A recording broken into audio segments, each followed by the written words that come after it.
In a surprise turn for one of Africa's longest-running conflicts, the Democratic Republic of Congo and Rwanda have submitted draft texts for a preliminary peace deal, according to an announcement made via Twitter on Sunday by U.S. Senior Africa Advisor Masad Boulos.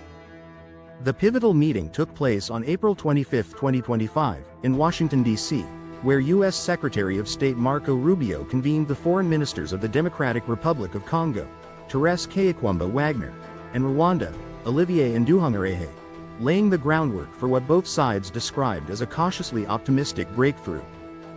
The key outcome, a set of proposals received by Washington on May 5, calls for an immediate cessation of support to armed groups, chiefly the Rwanda-backed M23 rebels and the Congo-linked Democratic Forces for the Liberation of Rwanda, FDLR, militia, while setting terms for the withdrawal of Rwandan troops from eastern Congo.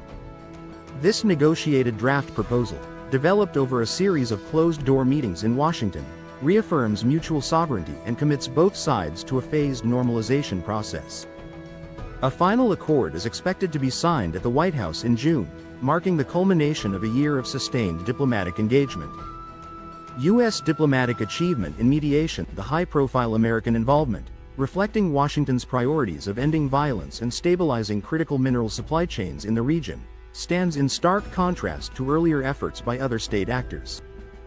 The Angola-led Luanda process collapsed in 2024 amid disagreements over M23's political future, while the 2022 Nairobi process fell short of disarming militias entrenched across the eastern frontier. More recently, a Qatar-brokered ceasefire in March 2025 temporarily halted fighting but floundered without enforcement guarantees. Parallel de-escalation efforts by the UN and EU have also fallen short.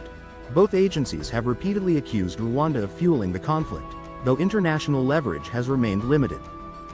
The U.S. success represents a clear win-win for both the DRC and Rwanda. For the DRC, peace unlocks over $15 billion in Western investments spanning mining, infrastructure, and hydropower, along with governance reforms aimed at strengthening transparency and accountability. Rwanda stands to benefit from midstream investments in tantalum refining and expanded regional trade opportunities.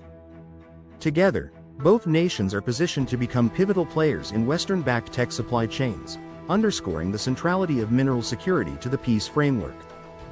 At the heart of the conflict lie deep-rooted ethnic and security grievances. The legacy of the 1994 Rwandan genocide continues to cast a long shadow, with Hutu-dominated FDLR militias operating from Congolese territory and heightening Kigali's security concerns. Meanwhile, the M23 rebellion, widely regarded as a Rwandan proxy, has entrenched itself in mineral-rich hubs like Goma and Bukavu since 2022, fueling further instability. The human toll has been staggering. More than 7.8 million people displaced and over 600 killed in the first months of 2025 alone, according to humanitarian agencies. Despite lingering skepticism due to the troubled history of peace efforts, diplomatic circles in Washington cautiously welcome the breakthrough.